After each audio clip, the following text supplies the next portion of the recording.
പിന്നെ അത് മതിയാക്കാൻ കാരണം എന്താണ്? ഇപ്പോൾ എന്തായാലും ദുബായിൽ നിന്ന് സീനിയർ മോസ്റ്റ് ഒരു ജോബ് കിട്ടിയപ്പോൾ അല്ല, കുറേ നാളായി. പിന്നെ നമുക്ക് ഇവിടെ തന്നെ എന്തെങ്കിലും ചെയ്യാമെന്ന് വിചാരിച്ചു. നമ്മുടെ നാട്ടിൽ വന്ന് നാട്ടിൽ പോയി it is difficult for me to work. So Bombay ആണ് ഏറ്റവും. അതിന് മുമ്പ് ഞാൻ 5 കൊല്ലം ബോംബെയിലാണ് വർക്ക് ചെയ്യുന്നത്. 1971 മുതൽ 75 വരെ. ഓഹോ, ഇവിടെ നിന്നാണ് ദുബായിലേക്ക് പോകുന്നത്? ഇവിടെ നിന്ന് തന്നെ വേണം. അപ്പോൾ നാട്ടിൽ എത്ര കാലം ഉണ്ടായിരുന്നു? നാട്ടിൽ 22-23 വയസ്സ് വരെ ഉണ്ടായിരുന്നു. ബോംബെയിലേക്ക് പോകുന്നു. അതെന്താണ് കാരണം? തൊഴിലന്വേഷിച്ചു വന്നു. വീട്ടിലാരൊക്കെയുണ്ട് സാറിലെ? വീട്ടിലാരൊക്കെയുണ്ട്? വീട്ടിലിവിടെ എൻ്റെ ഭാര്യയും മോനുണ്ട്. അപ്പോൾ തീർച്ചയായിട്ടും കല്യാണം കഴിക്കുന്നതിനൊക്കെ മുമ്പായിരിക്കുമല്ലോ അവിടെ നിന്ന് നാട്ടിൽ നിന്നും അത് വരുന്നത്? കല്യാണം കഴിക്കുന്നതിന് മുമ്പായിരിക്കുമല്ലോ? മുമ്പാണ്. അപ്പോൾ എൻ്റെ മാരേജ് ഒരു നോട്ട് കേരളത്തിൽ നിന്നല്ല ഞാൻ കല്യാണം കഴിച്ചിരിക്കുന്നത്. ഇവിടെ ഉള്ള ഒരു അത് ഇഷ്ടപ്പെട്ട ലവ് മാരേജ്? അത് തന്നെ. ഏത് കാലഘട്ടമായിരുന്നു? 86 ഞാൻ വന്നതിന് ശേഷമാണ്. 87 ഇവിടെ വെച്ച് കാണുകയും ഇഷ്ടപ്പെടുകയും വീട്ടിൽ പ്രശ്നമൊന്നും ഉണ്ടായില്ല? ഇല്ല. രണ്ടുപേരുടെ വീട്ടിലും പ്രശ്നം ഒന്നുമില്ല. അതെന്താണ് കാരണം? അതിന് കാരണം എന്താണെന്ന് വെച്ചാൽ പ്രശ്നം ഉണ്ടാവേണ്ടതാണല്ലോ. ഇല്ല, പ്രശ്നങ്ങളൊന്നും ഉണ്ടായില്ല. ഞാൻ അവളുടെ വീട്ടിലും പോകാറുണ്ട്. She also comes to Kerala to my. കേരളത്തിൽ നിന്ന് ഞാൻ ആലുവ എന്ന് പറയും. ആലുവയിൽ വരാറുണ്ട്. ആലുവയിൽ വീട്ടിലാരൊക്കെയുണ്ട് ഇപ്പോൾ? ആലുവയിൽ ഇപ്പോൾ ഒരു സിസ്റ്റർ മാത്രമേ ഉള്ളൂ. ആലുവയിൽ കല്യാണം കഴിഞ്ഞോ? പിന്നെ കല്യാണം കഴിഞ്ഞു. ഇപ്പോൾ സിസ്റ്ററിൻ്റെ വീട്ടിൽ പോകാറുണ്ട്? നാത്തൂന്മാർ തമ്മിൽ ഒരു പ്രശ്നം ഉണ്ടാവുമോ? ഒരു കുഴപ്പമില്ല. മലയാളം അറിയാവോ? മലയാളം പറഞ്ഞാലൊക്കെ മനസ്സിലാവും, കുറേശ്ശെ സംസാരിക്കും. മക്കള് ഒരു മകനുണ്ട് എനിക്ക്. അവൻ പഠിച്ചുകൊണ്ടിരിക്കുകയാണ്. ഇവിടെ തന്നെ? ഇവിടെ തന്നെ. അപ്പോൾ കല്യാണം കഴിഞ്ഞത് ഇവിടെ വന്ന് രണ്ടാമത് ഇവിടെ വന്നതിന് ശേഷം ബോംബെ നാട്ടിൽ നിന്ന് ബോംബെയിലേക്ക് ആദ്യമായിട്ട് വരുമ്പോൾ പിന്നെ നാട്ടിലാരൊക്കെ ഉണ്ടായിരുന്നു? അന്ന് അമ്മയുണ്ടായിരുന്നു, അച്ഛനുണ്ടായിരുന്നു, എനിക്ക് 6 സിസ്റ്റേഴ്സ് ഉണ്ടായിരുന്നു. എല്ലാവരും കല്യാണം കഴിഞ്ഞു? എല്ലാവരും കല്യാണം കഴിഞ്ഞു. ഇപ്പം 2-3 പേര് ജീവിച്ചിരിക്കുന്നില്ല. ജീവിതം ഇതുവരെ നോക്കുമ്പോൾ എങ്ങനെയാണ് കാണുന്നു? ഇറ്റ്സ് അപ്സ് ആൻഡ് ഡൗൺസിൻ്റെ ഒരു സ്റ്റോറിയാണ്. അല്ല, പല പ്രദേശങ്ങളിൽ പോയി. ഇഷ്ടപ്പെട്ട പ്രദേശം, ഇഷ്ടപ്പെട്ട സ്ഥലം എവിടെയാണ്? ജോലി കൊണ്ടല്ല ഞാൻ ചോദിച്ചത്, അല്ലാതെ കാലാവസ്ഥ കൊണ്ടും. ഇഷ്ടപ്പെട്ട പ്രദേശം നമ്മുടെ നാട് തന്നെയാണ്. പക്ഷേ ഇഷ്ടപ്പെട്ട പ്രദേശത്ത് കഷ്ടപ്പെട്ട് ജീവിക്കേണ്ടി വരുമെന്ന് വിചാരിച്ചിട്ടായിരിക്കും അത് തന്നെ ഇങ്ങോട്ടേക്കൊക്കെ ചേക്കേറിയത് അല്ലേ? അന്ന് കഷ്ടപ്പാട് തന്നെ ആയിരുന്നു. ഞാൻ ഇങ്ങോട്ട് വരുമ്പോൾ അതെങ്ങനെ? ഞാനൊരു എഞ്ചിനീയറിംഗ് ഗ്രാജുവേറ്റ് ആയിട്ട് പോലും ജോലി കിട്ടാൻ വലിയ വിഷമമായിരുന്നു.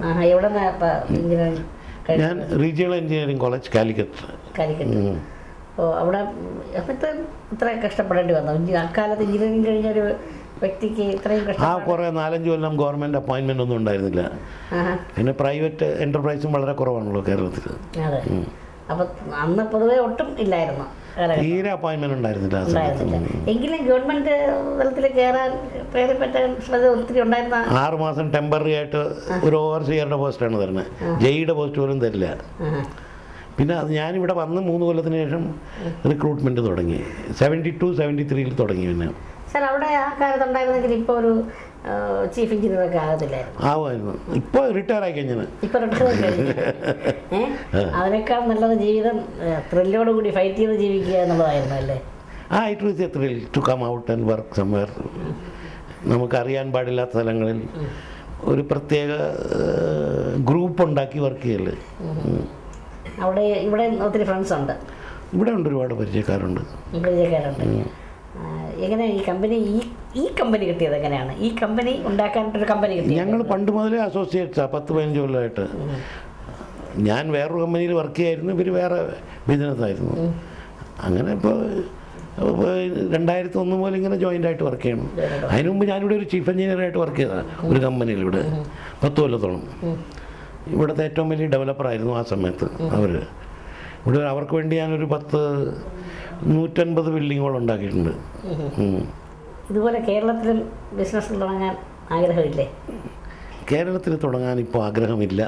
ഇനിയിപ്പോൾ ഒന്നാമത് പ്രായമായി, ഇനിയിപ്പോൾ ഉള്ളതൊക്കെ ഒന്ന് സമാപിക്കുക.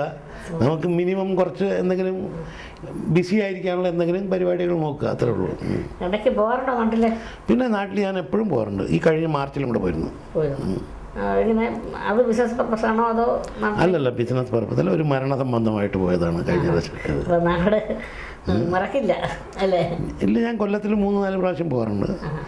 ഫാമിലിയോടുകൂടി 2-3 ചിലപ്പോൾ 2 പ്രാവശ്യമൊക്കെ പോകാറുണ്ട്.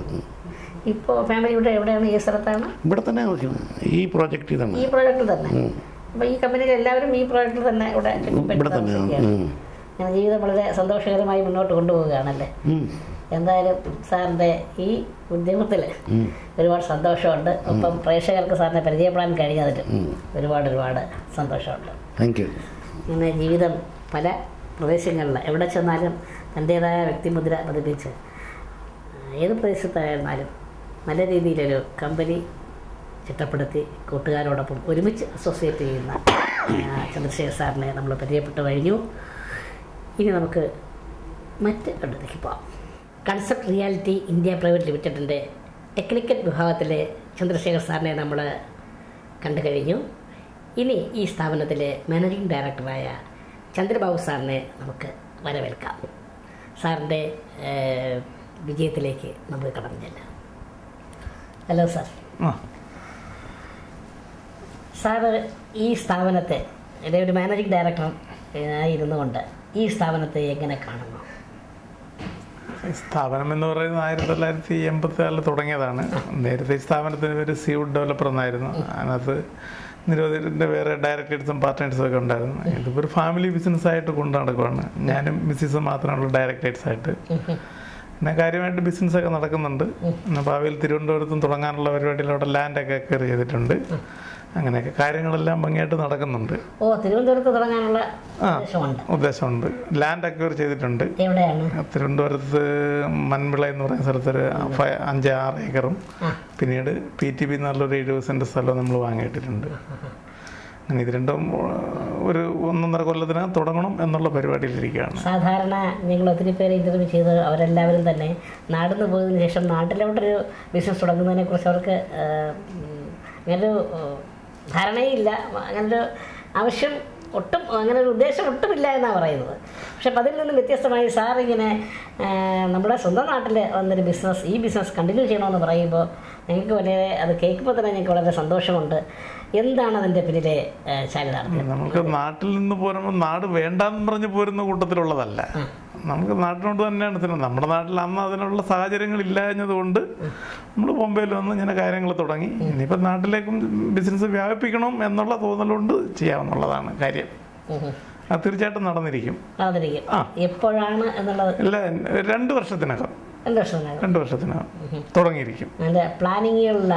പ്ലാനിങ് ഏകദേശം 24 നിലയുള്ള 24 സ്റ്റോറിയുടെ ഒരു 7 ടവർ ഞാൻ പ്ലാൻ ചെയ്തിട്ടുണ്ട്.